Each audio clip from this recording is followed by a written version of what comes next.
रवि लामिछानेलाई जेलमा राखेर उसको पार्टी र सङ्गठन धाराशाही बनाउँछु भन्ने लाग्छ भने तिमीहरू यो भ्रमबाट चाहिँ अहिले आजैदेखि पछाडि हटे हुन्छ है।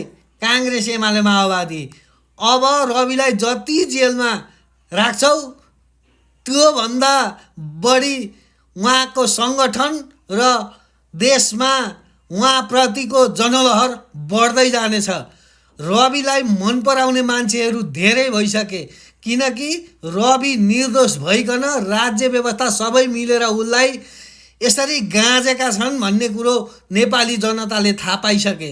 अब 2084मा जेलभित्रबाटै चुनाव लड्छन् र उनले चुनाव पनि जित्छन् र देशभरिमा उनको पार्टीबाट 150 सिटभन्दा माथि राष्ट्रिय स्वतन्त्र पार्टीका सांसदहरू हुनेछन्। यो लेखेर राख। तिमीहरूले जति दबाउन खोजे पनि अब दबिनुवाला छैन राष्ट्रिय स्वतन्त्र पार्टी, रवि लामिछाने र उसका समर्थकहरू।